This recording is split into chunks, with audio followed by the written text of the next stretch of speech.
next level's a water level. Oh, hey, I was just playing some video games between shifts. You know, there's something magical about the Super Nintendo. Every time I fire it up, it just takes me right back to my youth. Especially when I'm playing Super Mario World, which is arguably one of the greatest games of all time. But is there really a bad Mario game out there? I can't think of one. I guess you just can't go wrong with Mario. Or can you? It's 2023 and Mario is everywhere. Not just in the video games. There's comic books, cartoons, merchandise everywhere. There's even a new movie coming out. But it's not the first. And no, I'm not talking about the Ron Jeremy porn parody either. I'm talking about the 1993 film, Super Mario Bros. But is it really as bad as everyone says? I see you're interested in watching Super Mario Bros. Here's what you need to know about the movie. This film stars Bob Hoskins as Mario, John Leguizamo as Luigi, Samantha Mathis as Daisy, and Dennis Hopper as Bowser. Mario and Luigi are two plumber brothers that live in Brooklyn. A chance encounter with a girl from a mysterious past is about to change their lives forever. Soon they'll travel to an unknown world to prevent the evil Koopa from ending humanity as we know it.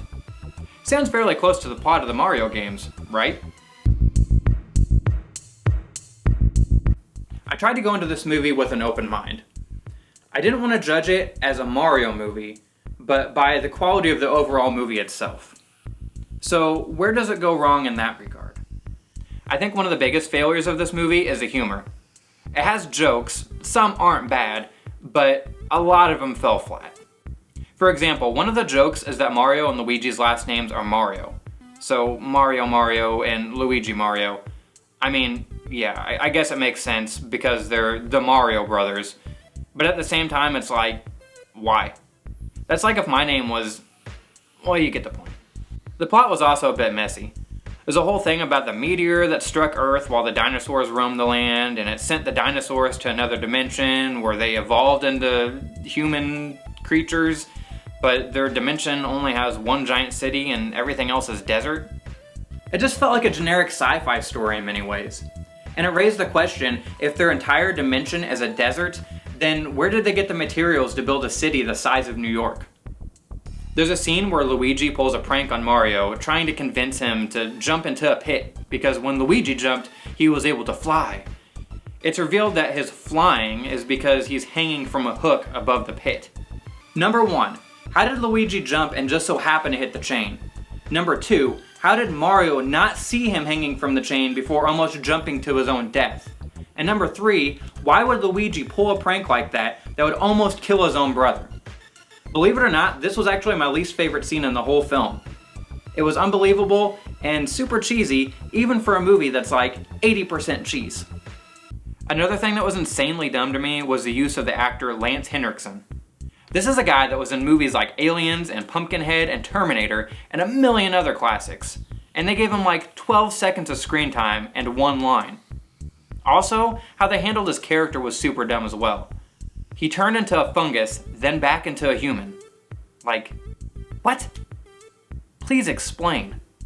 Now let's get into why this is a bad Mario Brothers movie. Other than the characters' names and the fact that Mario and Luigi are established as plumbers and brothers, this movie is nothing like the video games. For example, look at Mario and Luigi's appearance. You see what's going on here? I can accept that Mario and Luigi were wearing street clothes. I can even accept that Luigi doesn't have his signature mustache. But they don't even wear their signature colors until the very end of the film. If you're gonna put Luigi in a sweater, at least make it green and not a color that's close to red, like what Mario wears. How could they even make this mistake? It was a little odd that they made the leading love interest Princess Daisy instead of Princess Peach or Toadstool. But it didn't really take away from the movie. What did take away from the movie was the choice for King Koopa, or Bowser. In the movie, he's referred to simply as Koopa, and looks nothing like the Koopa we know and love from the games. Instead, he's a reptilian humanoid with a weird cornrow haircut. But what looks even worse than Koopa are the Goombas. Anyone who's ever played a Mario game knows what a Goomba looks like. Except for the people who made this movie. They look more like Koopas from the game. But even that's a stretch. Now don't get me wrong, I like the idea of the Goombas in the film. Outside of being inaccurate to the game, they aren't as much of a monstrosity as everyone makes them out to be. The Goomba special effects aren't bad, and their characters are sort of charming, but why did they give them such tiny heads on such huge bodies? I think if they would have scaled their heads properly to the bodies, they wouldn't have looked so ridiculous and fake. Also, Toad was a dinosaur human turned Koopa instead of being a mushroom person, which was dumb. And the Mushroom Kingdom wasn't even in this film. It was someplace called Dino Hatton or something. It was overrun by a fungus, so I guess you could kind of consider it the Mushroom Kingdom. I don't know. They just made so many wrong decisions. As a sci-fi movie, the film's not really all that bad. I mean, it's not great, but it's not terrible either. It kind of reminds me a little bit of movies like Alien from LA or its sequel, Journey to the Center of the Earth, where a mysterious cave leads the protagonist into a hidden world where crime is rampant and they have to find their way back home. The concept of Koopa's de-evolving machine, where he turns humans that evolved from reptiles back into their primal form, aka Goombas, was interesting too. The special effects were decent.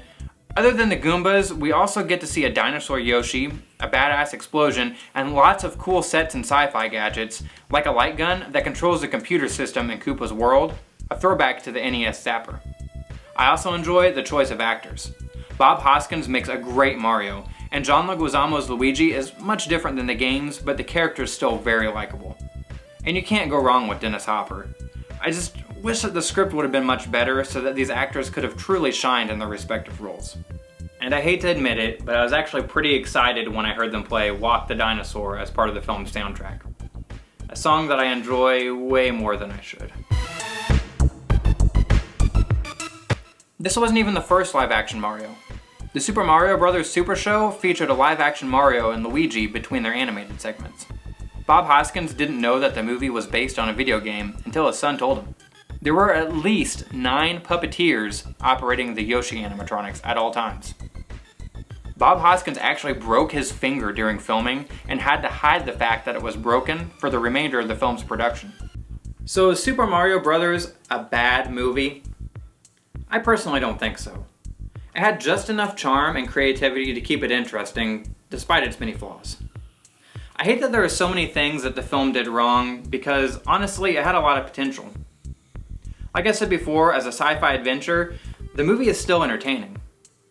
But was it a good Mario movie? Hell no. It was absolute garbage.